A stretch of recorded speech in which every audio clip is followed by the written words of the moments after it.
He gave her the world, then plotted to erase her from it.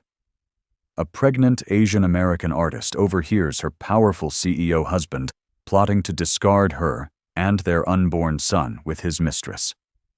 Her cold promise to him? You'll see exactly what kind of game I'm playing. But how could a betrayed wife possibly fight back against a manipulative millionaire? He thought she was a naive pawn he could easily buy off, never imagining she would forge an alliance with the one person he thought he controlled. The other woman.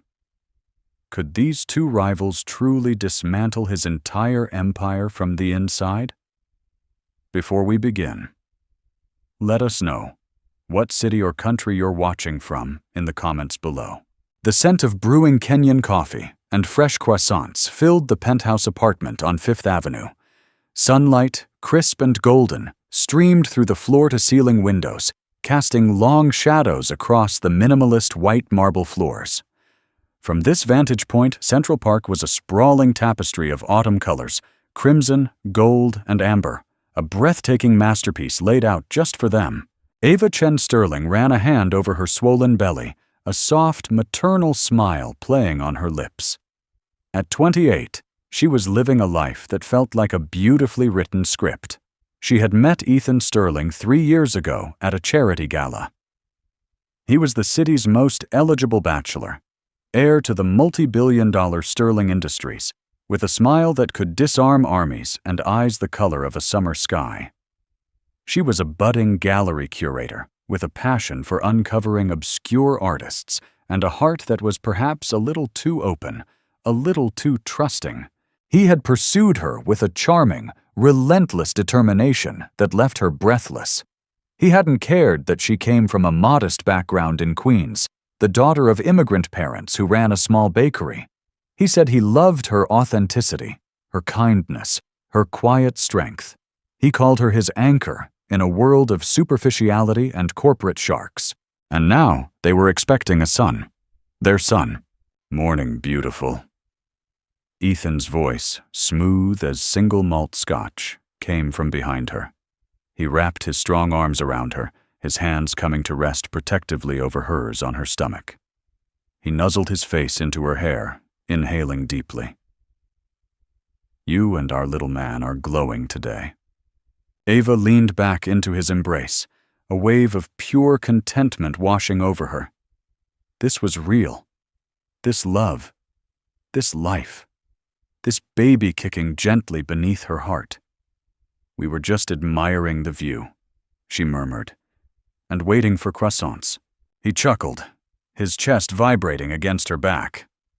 Always about the food, my love. He kissed her temple, his lips warm. I have to head out early. Board meeting.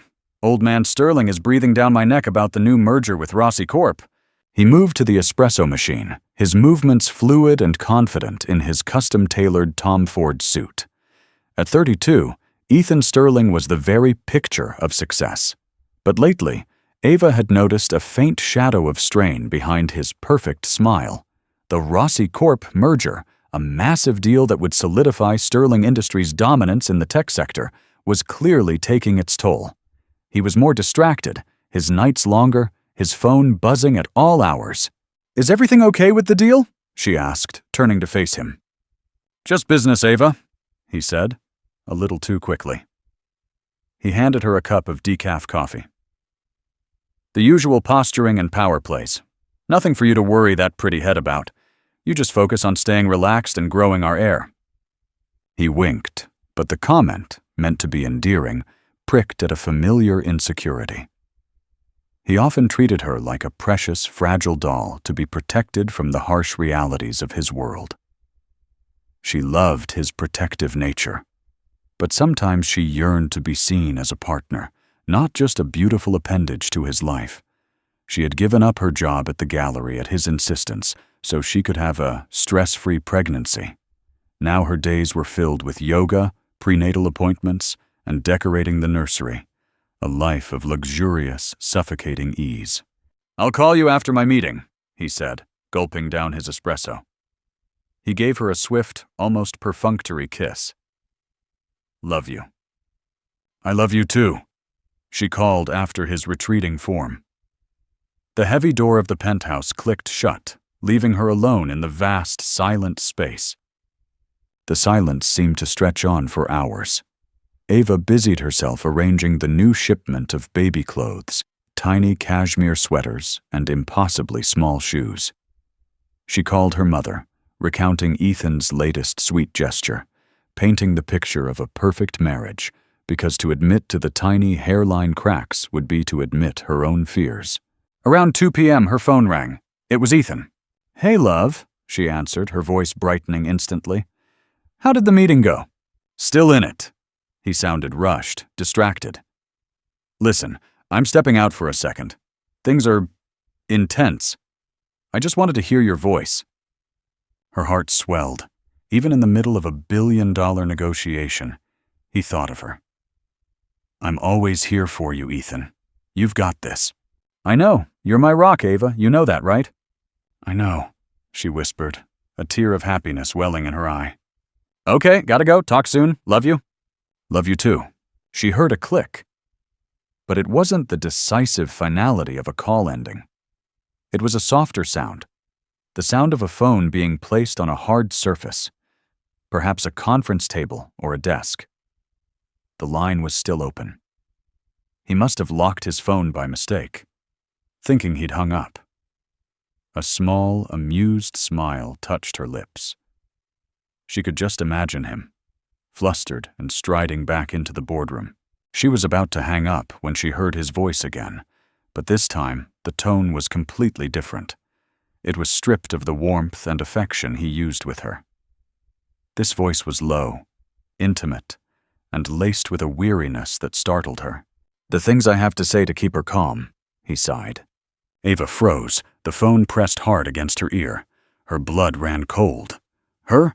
Who was her? A woman's voice responded, husky and laced with amusement. "Poor Ethan, having to play the doting husband. It must be exhausting." Ava's breath caught in her throat. She didn't recognize the voice, but its confidence and familiarity with Ethan sent a spear of ice through her chest. "You have no idea, Isabella," Ethan's voice replied. "She's so wonderfully naive. Thinks this baby is the culmination of our great love story." He let out a short, humorless laugh. "She has no concept of what's really at stake. The timing of this pregnancy, it couldn't be worse." Isabella Rossi, the CEO of Rossi Corp. The woman from the merger. "Is she getting suspicious?" Isabella asked, her tone sharpening. "Not at all. She lives in her perfect little bubble. I tell her I love her, and she melts. It's almost too easy," Ethan said dismissively. "It's you I can't stop thinking about. Last night was incredible." Ava's knees buckled. She sank onto the plush carpet of the nursery, one hand flying to her mouth to stifle a sob. The other hand clutched her stomach, a desperate primal instinct to shield her son from the poison pouring through the phone. "It was," Isabella purred. "But we need to stay focused, darling. My father won't sign if there are any scandals.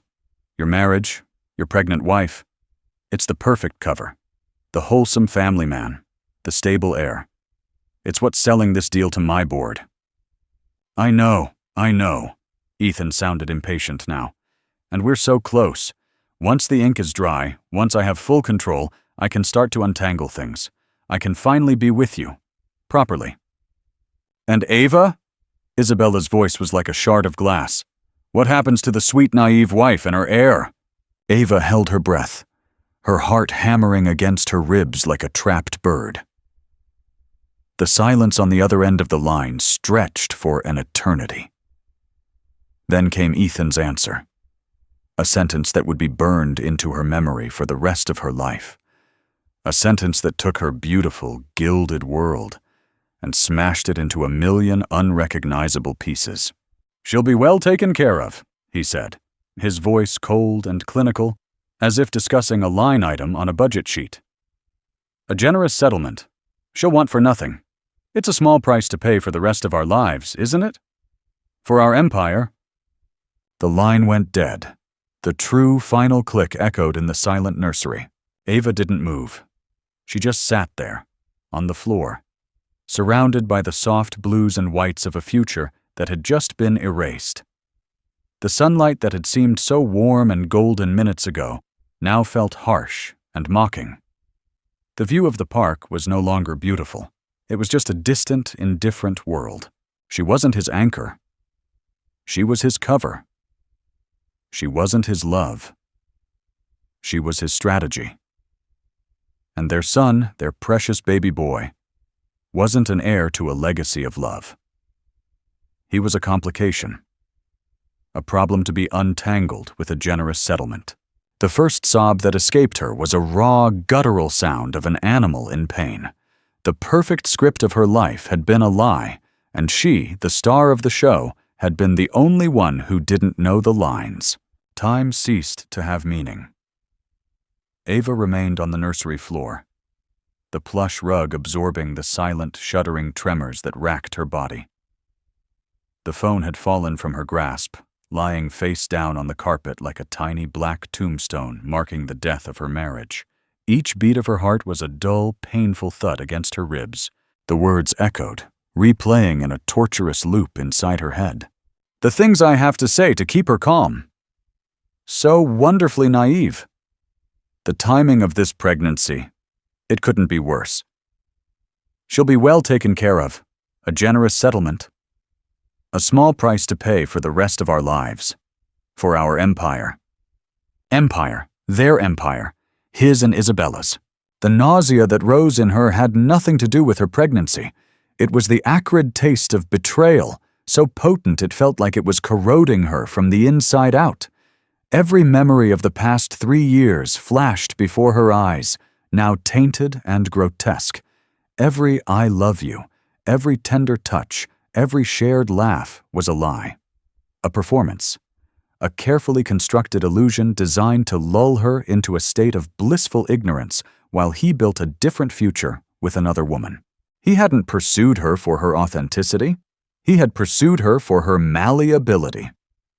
Her quiet background, her lack of powerful connections, her trusting nature. They weren't qualities he cherished. They were assets he exploited. She was the perfect placeholder wife, a human shield to protect his reputation while he sealed the deal that truly mattered. A fresh wave of pain, sharp and piercing, ripped through her. It wasn't just about the affair. It was the cold, calculated cruelty of it all. The dismissal of her, of their son. They weren't people to him. They were obstacles, liabilities on a balance sheet. The realization was a physical blow, knocking the air from her lungs. Slowly, shakily, she pushed herself up. Her reflection in the polished surface of the changing table was a stranger, a woman with haunted eyes, a face pale and slick with tears, her expression one of utter desolation. She looked at the perfectly arranged room, the hand-painted mural of stars and clouds on the wall, the crib assembled by Ethan himself just last weekend, the mobile of gently smiling felt animals. It was all a stage, a set for a play that had abruptly ended. She walked out of the nursery, closing the door softly behind her, as if to trap the ghosts of that conversation inside. She moved through the vast, empty penthouse, her bare feet silent on the cold marble. Every object screamed of his deceit. The Jeff Koons sculpture he'd bought her for their anniversary, the photograph on the mantel of them in Tuscany, smiling and sun-kissed, the cashmere throw on the sofa he would wrap around her on cool evenings. Lies. All of it. She needed to think. Her first instinct was to scream, to smash everything in sight, to call him and unleash a torrent of rage and pain. But the cold, clinical tone of his voice on the phone had done something to her. It had flipped a switch. The soft, trusting Ava was gone, replaced by a woman hollowed out and filled with a chilling, unfamiliar clarity. He thought she was naive. He thought she was weak. He thought she could be bought off with a settlement. He was about to find out how wrong he was. The key turned in the lock around 6:30 p.m. Ava was sitting on the sofa, staring out at the city lights as they began to glitter against the darkening sky. She had washed her face, erasing the tear tracks. She had changed into a simple black dress. She had composed herself into a statue of unnerving calm. "Ava, I'm home!" Ethan's voice boomed, full of false cheer. He walked into the living room, loosening his tie. He stopped when he saw her sitting there, so still and silent. "Hey," he said, his brow furrowing slightly. "You're quiet tonight. Everything okay?" She turned her head slowly to look at him. She studied his face. The handsome features. The easy smile now forming on his lips. The eyes that she used to think held the universe. Now all she saw was a mask. "I'm fine," she said, her voice even and devoid of emotion. "How was the rest of your meeting?" He tossed his briefcase onto a chair and flopped down on the opposite end of the sofa, letting out an exaggerated sigh. "Brutal. Absolutely brutal. I think we finally made a breakthrough, though. Old man Rossi is a tough nut to crack, but his daughter, Isabella, she's sharp. We're on the same page." Ava felt a dark, bitter humor bubble up inside her. On the same page. He had no idea. "Isabella Rossi," Ava said the name, testing how it felt on her tongue. It tasted like ash. "She sounds impressive." "She is?" Ethan agreed, oblivious. "Fierce? Ambitious? We speak the same language." He looked over at her, his expression softening into the familiar, patronizing warmth. "It's also cutthroat. Makes me appreciate coming home to you. To peace. To something real." The word real hung in the air between them, a sickening parody.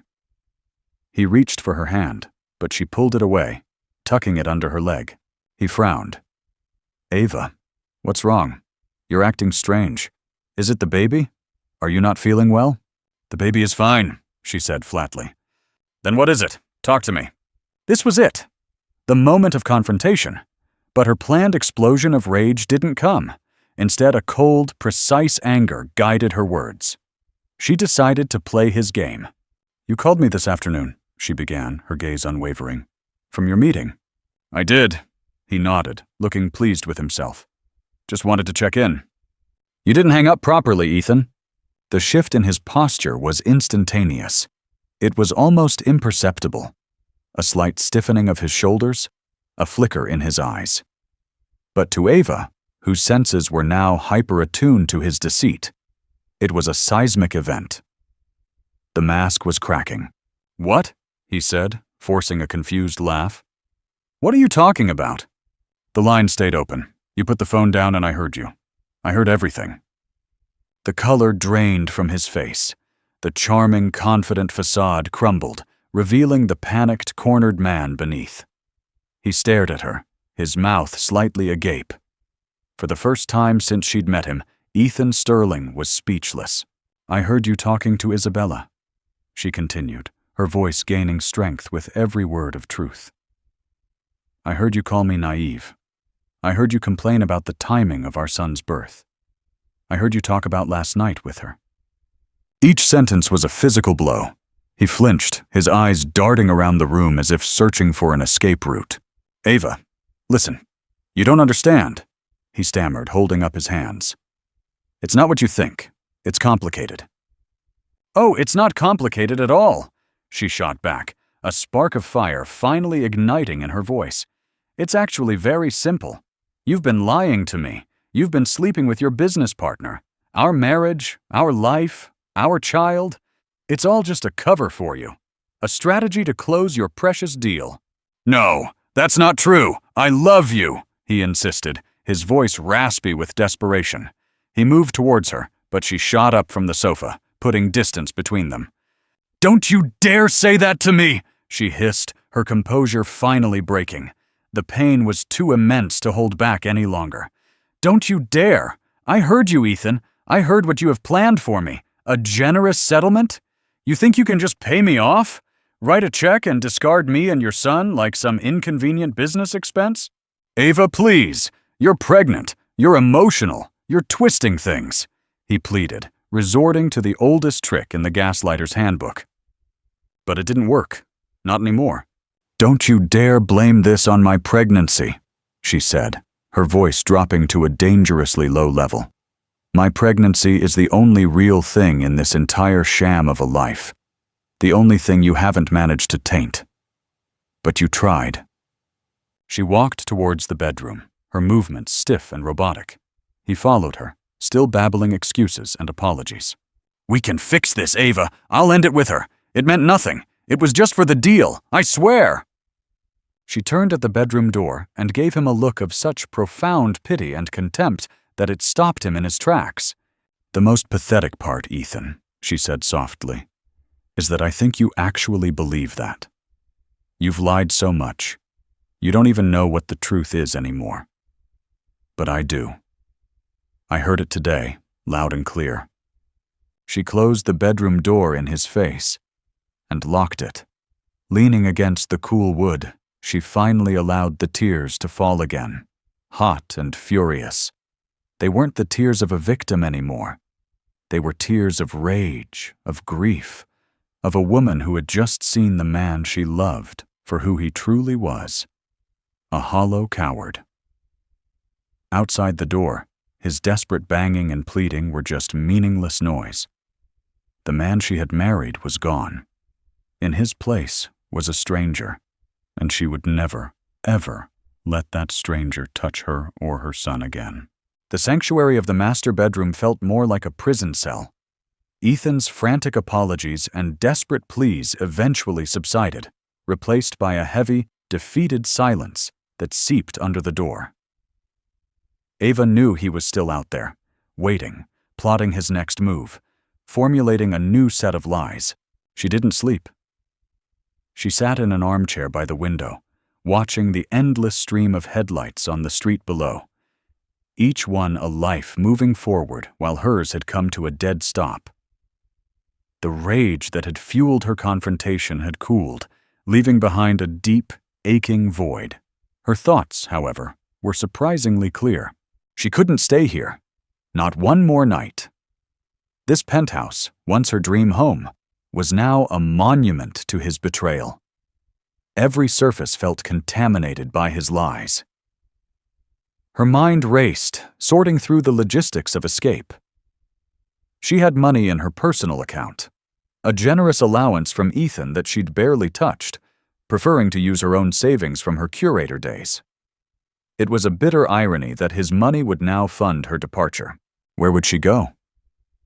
Her parents' small apartment in Queens was the first thought, but she dismissed it just as quickly. They would be heartbroken, and their pity and worry would be suffocating. She needed space, not sympathy.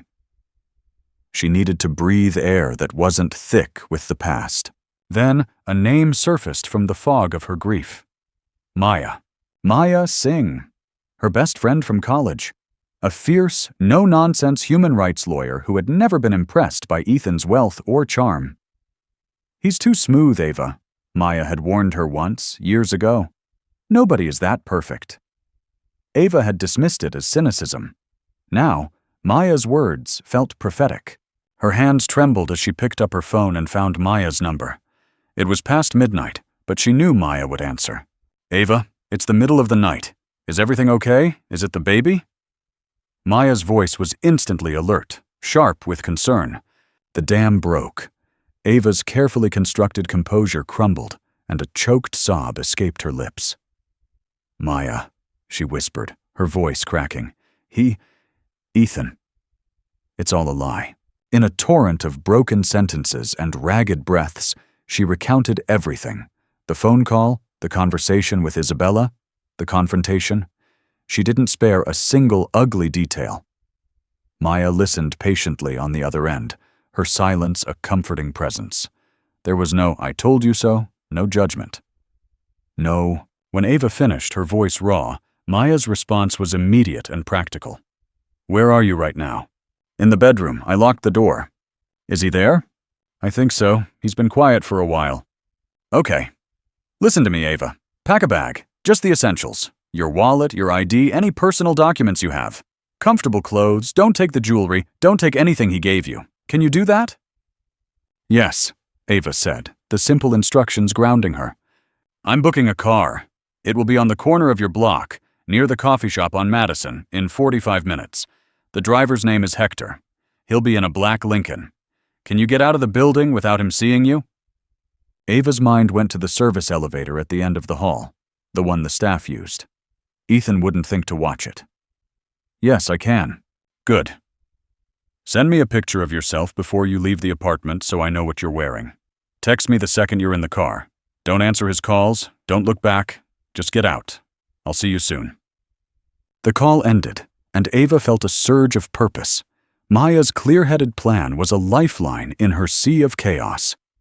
She moved silently around the cavernous walk-in closet, a space larger than her childhood bedroom. She ignored the designer dresses and expensive handbags. Instead, she grabbed a worn pair of jeans, a few soft t-shirts, her prenatal vitamins, and the worn, dog-eared copy of 100 Years of Solitude that had been her companion since college. She packed her laptop and the small portfolio of her own sketches and art concepts she'd kept hidden away, a secret relic of the woman she used to be. Before leaving the room, she stopped in front of the jewelry box on her dresser. Inside lay the engagement ring, a flawless 8-carat diamond that had been featured in magazines. A ring he had used to purchase her compliance. With a steady hand, she picked it up. She walked into the master bathroom and dropped it into the toilet. She didn't watch it sink. She simply flushed. The sound was deeply, profoundly satisfying. Her final act was to write a note, not a letter of anger or heartbreak, but one of cold, hard fact. She took a sheet of her personalized stationery, Ava Chen Sterling, and crossed out the Sterling with a thick black line. "Ethan, I am not a line item on your balance sheet. My son is not a complication to be managed. Don't try to find me. Any further communication can go through my lawyer. You will be hearing from them soon. Ava." She left the note on his pillow, on the side of the bed he slept on. Then, slipping her phone into her pocket, she took one last look around the opulent room that had been her cage. She felt nothing. No regret. No nostalgia. Just an urgent, desperate need to be free. She unlocked the bedroom door. The apartment was dark and quiet. A sliver of light shone from under his study door. He was in there, probably drinking his expensive whiskey and planning his damage control strategy. She crept down the long hallway, her heart pounding with every step.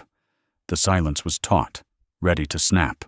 Reaching the service entrance, she slipped through the door and pressed the button for the elevator, praying he wouldn't emerge from his study. The ride down was the longest minute of her life. When the doors opened into the sterile concrete environment of the service bay, she didn't hesitate. She pushed open the heavy door to the street and was hit by the cool, damp night air. The city smelled of rain and exhaust fumes, and to Ava, it was the smell of freedom. She walked quickly, her small duffel bag slung over her shoulder, not daring to look back at the gleaming, monolithic building she had called home. On the corner, just as Maya had said, a discreet black Lincoln was waiting. The back door opened as she approached. "Hector?" she asked, her voice barely a whisper. The driver, a kind-faced older man, nodded. "Ms. Ava, Ms. Singh sent me. Please get in." She slid into the plush leather seat, and Hector closed the door behind her. The car pulled smoothly away from the curb, melting into the flow of late-night traffic. Ava pulled out her phone and sent a simple text to Maya. In the car, as the Lincoln turned downtown, away from the glittering prison of her old life, Ava finally allowed herself to look back. She could see the top floors of her building, the penthouse lights still burning. She imagined Ethan finding the note, the empty closet, the flushed ring. She imagined his surprise turning to fury. She didn't care. For the first time in 3 years, she was in control of her own story.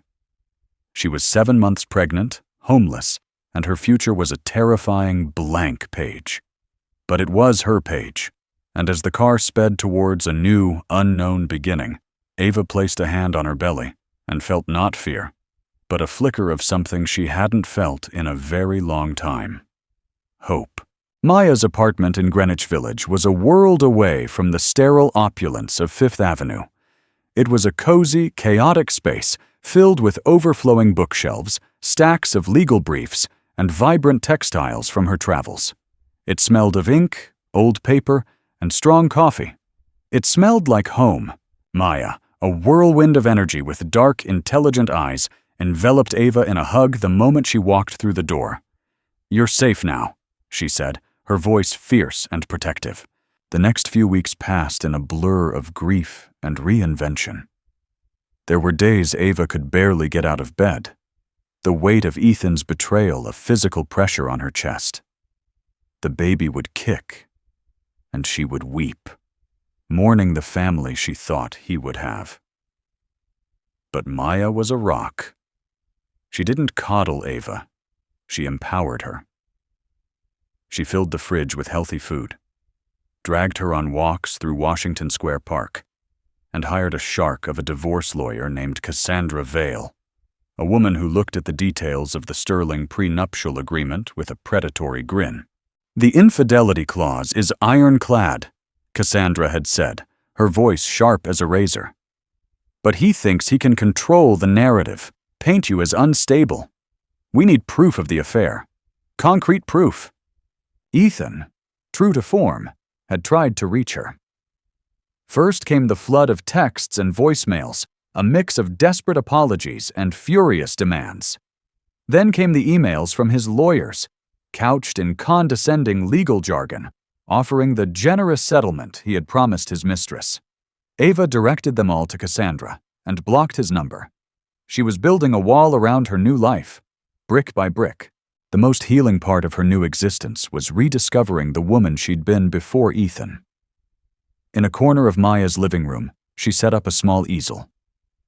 She began to draw, then to paint.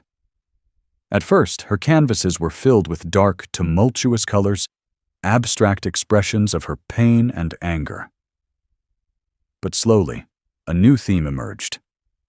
She started painting portraits of strength and resilience. A single mother in the park, an elderly woman navigating the busy streets, Maya arguing a case over the phone. She was finding her voice again, not with words, but with brushstrokes. One rainy Tuesday afternoon, an email landed in her inbox that made her blood run cold. The sender was unfamiliar, rossicorp.net. The subject line was a single word, meeting. Ava's first instinct was to delete it.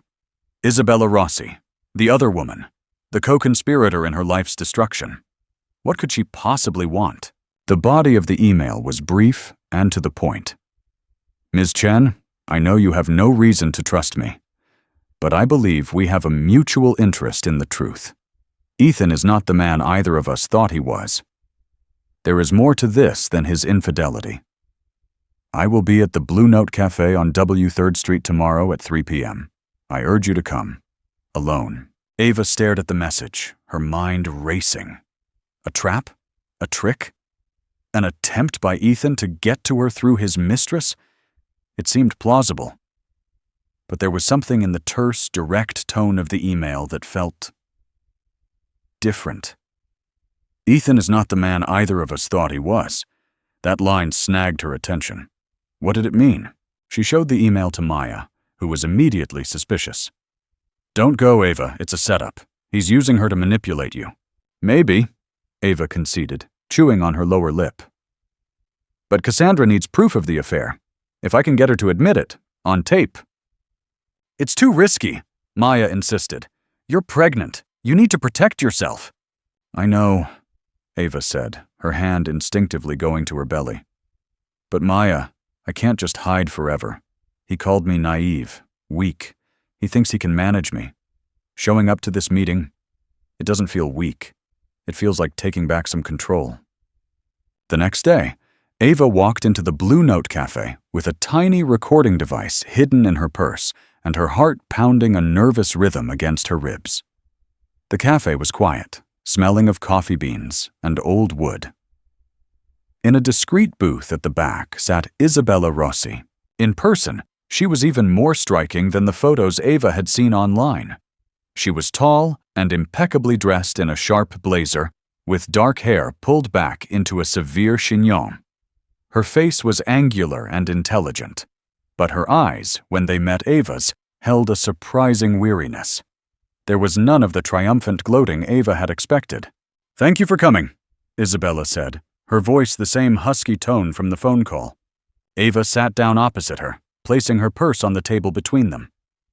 "I'm not here to make friends," Ava said, her voice colder than she intended. "What do you want?"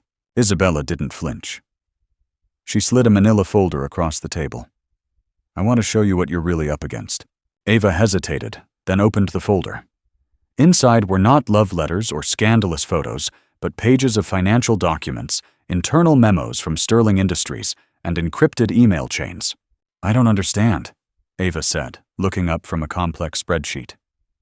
"Ethan didn't just want a merger with my family's company," Isabella explained, her voice low and urgent. "He wants to gut it. My father built Rossi Corp from the ground up. It's his legacy. Ethan's plan, the one he sold to his own board, involves leveraging our tech patents, firing 2/3 of our staff, and then selling off the remaining assets within 5 years. He's a vulture, not a visionary." Ava was stunned. "But the deal, you supported it." A look of self-loathing crossed Isabella's face. "I did, because I was a fool. Ethan didn't just seduce me, he seduced my ambition. He painted a picture of us as a power couple, ruling a new tech empire together. He found my weakness, my desire to prove myself to my father, and he exploited it. The affair, it wasn't about love or passion, not for him. It was a business tactic. It was leverage to get me to convince my father to accept terms that were, in reality, predatory. It all clicked into place. Ethan's coldness, his clinical discussion of the future. It wasn't just about her. He was playing everyone. "When did you figure this out?" Ava asked, a strange sense of kinship stirring beneath her anger. "A few days after that call," Isabella said, unable to meet her eyes. "I started digging. He got careless, left his private server logged in on my laptop. I found his real 5-year plan. I found the offshore accounts where he was planning to divert the profits. And I found his correspondence about you." She pushed another document across the table. It was an email from Ethan to his personal wealth manager, dated 2 weeks before the fateful phone call. The subject was Contingency Plan A. It outlined the exact terms of the settlement for Ava, but it also included strategies for filing for sole custody of their son, using a fabricated history of her emotional instability as grounds. He planned to take her child. The air left Ava's lungs. This went beyond infidelity. This was a level of sociopathic cruelty she could never have imagined. He wasn't just going to discard her. He was going to erase her from her own son's life. She looked up at Isabella, seeing her for the first time not as a rival, but as another woman caught in Ethan's web. A different kind of victim, but a victim nonetheless. "Why are you showing me this?" Ava whispered, her hand shaking as she touched the document. Isabella's gaze was hard as steel. "Because he underestimated us both. He thinks I'm a lovesick fool, and he thinks you're a fragile doll. He's planning to present the final merger documents to both our boards at the annual Sterling Industries shareholder meeting in 2 weeks. He thinks it's his coronation day." She leaned forward, her eyes locking with Ava's. "But he's wrong. My father will listen to me if I bring him irrefutable proof. And your lawyer, I imagine she would find this information very useful. He wants to destroy my father's legacy and take your son. I say we don't let him have either." Ava stared at the woman across the table. The mistress. The enemy. And in that moment, she saw the path forward. It wasn't about revenge. It was about justice. It was about protecting her son and reclaiming her life. She slowly pushed the recording device in her purse to the off position. She didn't need a secret recording of a confession anymore. She had something far more powerful. "Okay," Ava said, her voice steady and clear. "What's the plan?" An unlikely alliance was forged in that quiet cafe, born from shared betrayal. Two women, on opposite sides of a love triangle, now united against the man who had wronged them both. Ethan Sterling was about to find out what it truly meant to underestimate a woman. Or in his case, two of them. The 2 weeks leading up to the Sterling Industries shareholder meeting were a blur of clandestine activity. Ava's life, once defined by prenatal yoga and nursery decorations, was now a whirlwind of encrypted calls, late-night strategy sessions with Maya and Cassandra, and covert meetings with Isabella. The Greenwich Village apartment became their war room. Charts and timelines covered one of Maya's walls, mapping out Ethan's corporate structure, his key allies on the board, and the timeline of his deception. Isabella, with her insider knowledge, was the architect of their strategy. Ava, with her intimate understanding of Ethan's psychology, provided the human intelligence. Maya and Cassandra were the legal artillery, preparing the cannons. It was a strange and powerful dynamic. Ava learned to compartmentalize her pain, channeling her heartbreak into a laser-focused determination. Working with Isabella was not easy. Every time she looked at her, she was reminded of the intimate words she'd overheard on the phone. But with each piece of evidence they uncovered, her personal resentment was overshadowed by the sheer scale of Ethan's treachery. He hadn't just cheated on his wife. He had defrauded his future partners, misled his own board, and planned to cruelly strip a mother of her child. Isabella, for her part, was relentlessly focused. She was driven by a cold fury and a deep need to protect her family's legacy.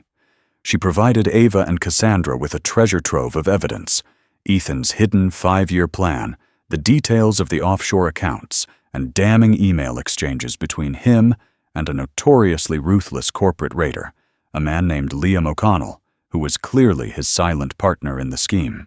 "O'Connell is the shark," Isabella explained during one late-night meeting, pointing to his name on their chart. "He specializes in hostile takeovers. Ethan brings him the target, Rossi Corp., and O'Connell provides the back-channel financing to gut it.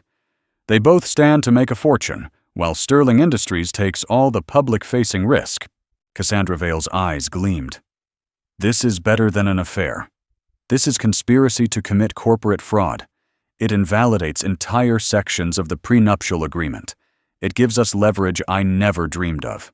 While Isabella and the lawyers focused on the corporate assault, Ava's role became more personal. She began reaching out, subtly, to the people Ethan had dismissed. She had lunch with Ethan's former executive assistant, a woman he had fired for a minor mistake months ago. Over salads, the woman tearfully confessed that Ethan had forced her to book his hotel suites for his meetings with Isabella and to falsify expense reports to cover his tracks. She had emails. She was terrified, but willing to talk. Ava also reconnected with a few of the board members' wives, women she'd met at charity functions. She didn't reveal her hand, but she spoke of her concerns for the company's direction, of Ethan's recent erratic behavior. She planted seeds of doubt, leveraging the very social network Ethan had expected her to be a passive ornament in. He thought her world was small. He never realized how observant she was within it. One evening, as Ava was sketching in her notebook, an idea struck her. It was audacious, risky, and deeply personal. "Cassandra," she said during their next call, "what if we go after the one person Ethan is truly afraid of?" "And who might that be?" Cassandra asked. "His father," Ava replied, "Arthur Sterling." Arthur Sterling was the patriarch, the founder of the empire. He was old school, a man for whom reputation and legacy were everything. He had officially retired, handing the CEO reins to Ethan, but he remained the chairman of the board and its moral compass. He adored Ava, seeing in her the stable, grounding force his ambitious son needed. "He'll never believe it," Isabella cautioned from across the room. "Ethan is his golden boy, his heir." "He won't believe rumors," Ava countered. "But he is a man of honor. If we present him with undeniable proof of a plot that would tarnish the Sterling name forever, he will have to act. The plan was set. They would not wait for the shareholder meeting. They would preempt it. They would request a private emergency meeting with Arthur Sterling. Cassandra drafted the official request. It was formal, citing grave concerns regarding the Rossi Corp merger and potential malfeasance by the CEO that threatens the core integrity of Sterling Industries. The language was designed to be alarming enough to secure the meeting, but vague enough not to tip their hand to Ethan. The day before the scheduled meeting, a wave of fear washed over Ava. She was 8 months pregnant now, her body heavy and tired. The stress was immense. What if Arthur sided with his son? What if they laughed her out of the room? She felt the baby kick, a strong, reassuring thump. This was for him. This was for a future free from his father's toxic legacy. That night, she received a blocked call. Against her better judgment, she answered. It was Ethan. His voice was no longer pleading or angry. It was terrifyingly calm. "I know what you're doing, Ava," he said, his voice a low hiss. "Meeting with my father, trying to poison him against me. You and that snake, Isabella." Ava's blood ran cold. "How did you—" "I have my ways," he cut her off. "I want to warn you. You are playing a game you cannot win. You think you have leverage?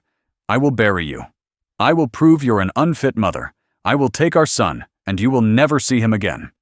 I will make sure of it. Drop this, Ava. Walk away with the settlement, and maybe I'll be generous with visitation. This is your last chance." The threat hung in the air, vile and terrifying.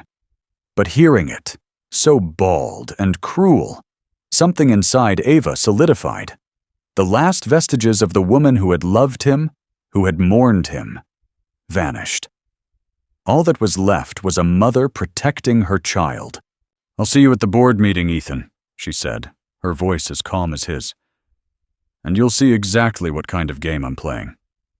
She hung up the phone, her hand steady.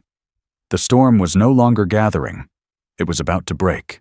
The Sterling Industries headquarters occupied the top 20 floors of a skyscraper in the heart of the financial district. The main boardroom was on the 75th floor, a space designed to intimidate.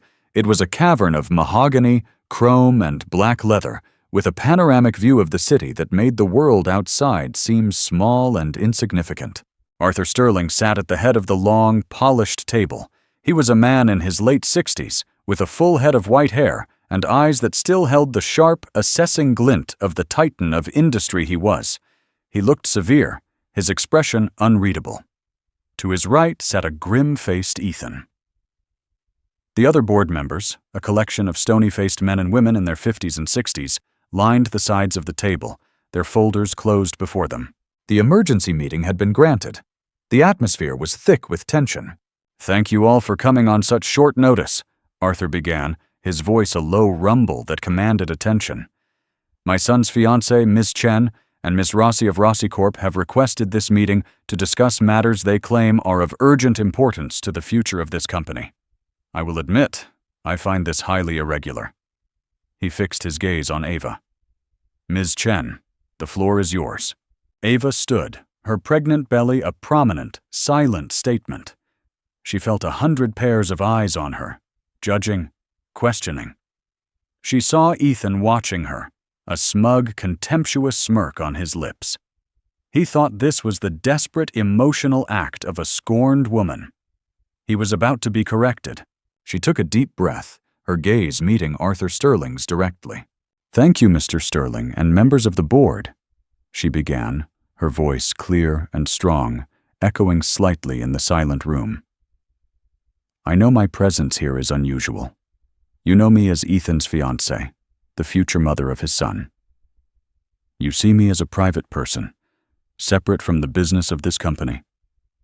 Ethan himself has often reminded me of that separation." She paused, letting the words hang in the air. "But I am here today because I have learned that his private actions and his business dealings are not separate at all. In fact, they are one and the same, and they are built on a foundation of deceit that threatens to destroy the reputation and integrity of the Sterling name." Ethan scoffed loudly. "Father, this is ridiculous. She's distraught. Our personal issues have no place here. This is a private matter being aired out to embarrass me. Is it, Ethan? A sharp voice cut through the room.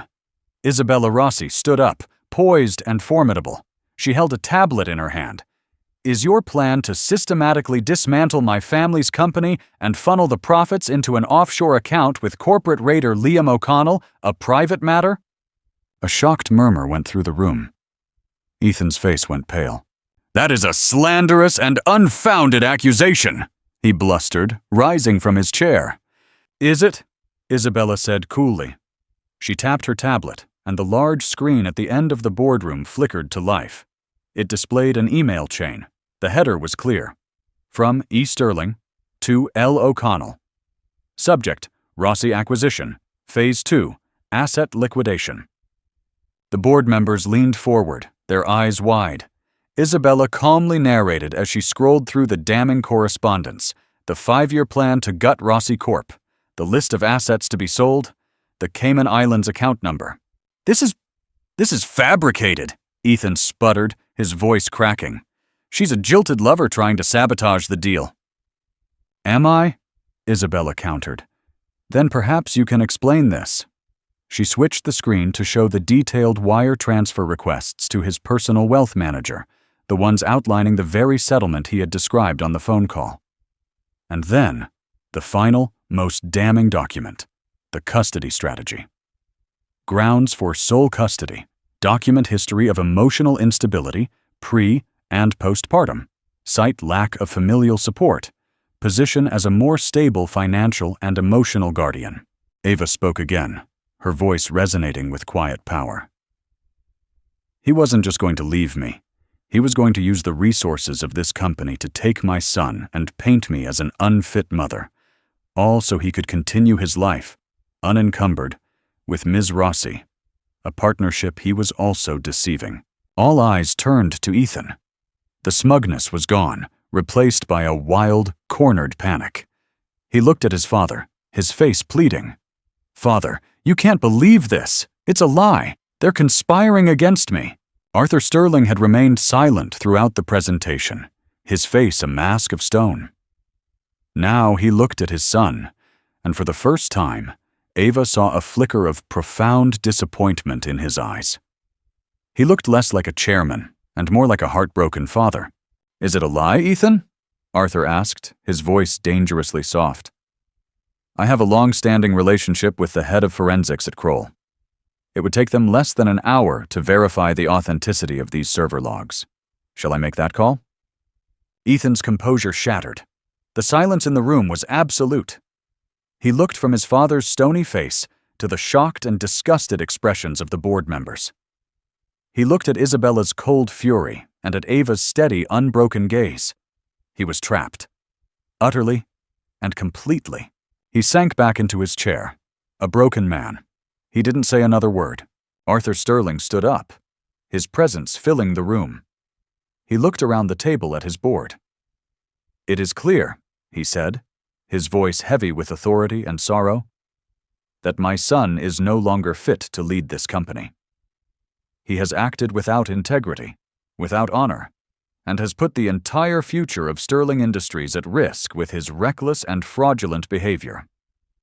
I will be entertaining a motion for his immediate removal as CEO and his resignation from this board. A board member immediately spoke. I so move. Seconded, said another. All in favor? Arthur asked.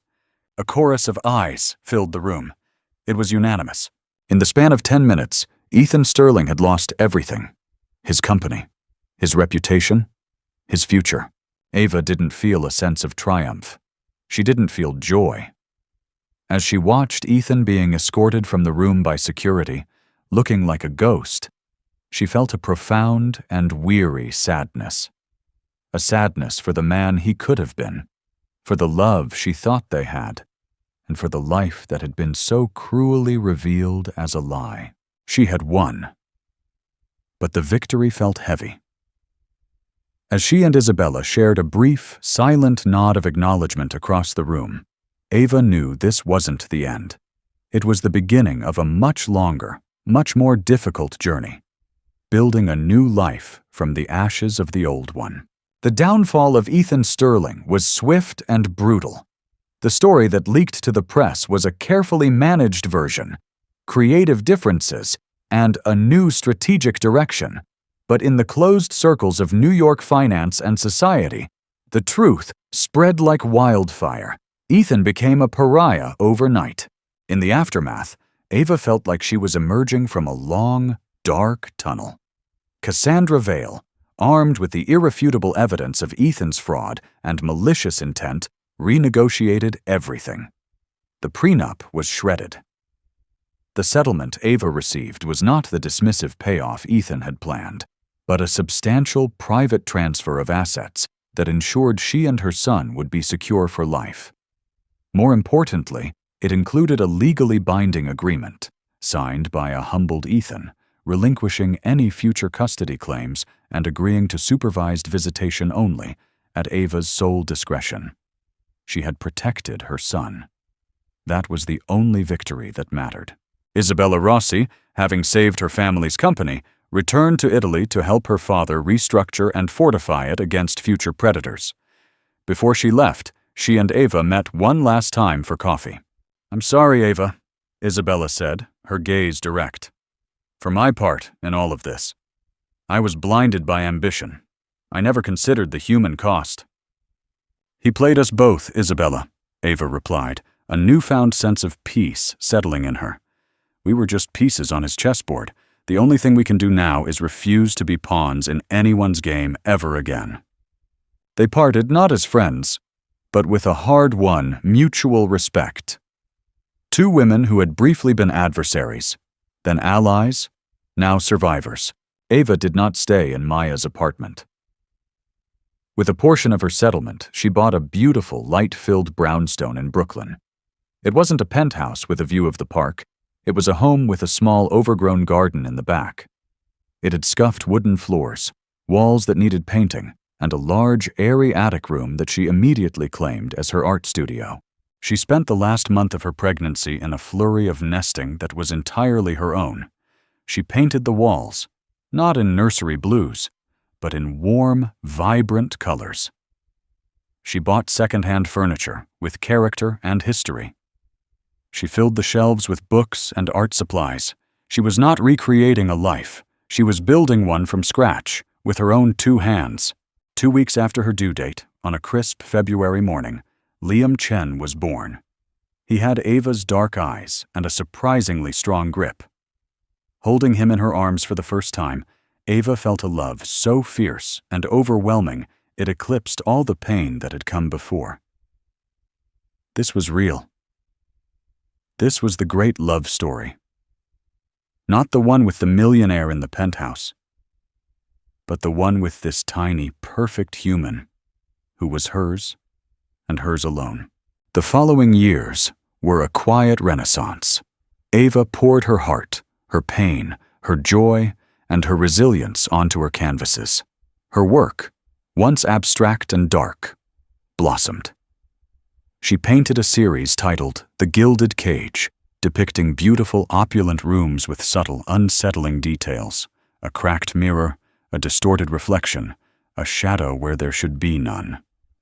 Then came The Alliance, a series of dual portraits of women, their faces showing a mixture of vulnerability and strength. Her old contacts from her gallery days, hearing she was painting again, came for studio visits. They were blown away. Her work was no longer just technically proficient. It was imbued with a raw, emotional depth that was undeniable.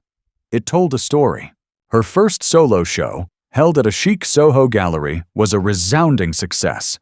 Titled Authenticity, it was a chronicle of her journey. Critics raved about the honesty and power of her work. The centerpiece of the show was a large, striking painting. It depicted a woman, her face serene and strong, holding a baby.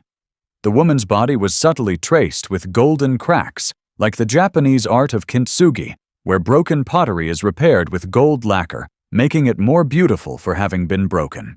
One afternoon, as her show was nearing its end, a familiar figure appeared at the gallery. It was Ethan. He looked older, his swagger replaced by a quiet hesitancy. He had lost the sterling arrogance and gained a haunted look in his eyes. He stood for a long time in front of the kintsugi painting. "It's beautiful," he said, his voice raspy. He didn't look at Ava, only at the canvas. "Is that how you see yourself?" "It's how I see strength," Ava replied calmly, holding Liam's small hand in hers. Her son, now a curious toddler, peeked out from behind her leg. "Our scars don't have to be sources of shame. They can be part of our story, part of what makes us who we are." Ethan finally met her gaze. The guilt in his eyes was profound. "I was a fool, Ava. I destroyed the only real thing I ever had, for an empire of dust." He had tried, in his own fumbling way, to be a father. He sent birthday gifts. He attended the supervised visits, playing quietly with Liam in a public park under the watchful eye of a court-appointed supervisor. He was a shadow in their lives, a constant reminder of the past, but no longer a threat. "Goodbye, Ethan," Ava said softly. It wasn't forgiving, and it wasn't forgetting. It was closure. It was her, finally and completely, closing the door on that chapter of her life. He nodded, gave one last longing look at his son, and walked out of the gallery. Ava watched him go, feeling not anger or pity, but a sense of peace. Her life was not the fairy tale she had once imagined. It was something far better. It was real. It was messy, complicated, and beautiful. It was hers. She looked down at Liam, who smiled up at her, and she squeezed his hand. Together they turned back to the paintings, to the life they had built. Not in a penthouse in the sky, but on the solid ground of truth, resilience, and authentic, hard-won love. Ava's incredible journey from a betrayed wife in a gilded cage to a celebrated artist and a powerful mother is a testament to the human spirit. Her story shows us that our deepest wounds can become our greatest strengths, and true wealth isn't measured in dollars, but in authenticity, connection, and the courage to rebuild.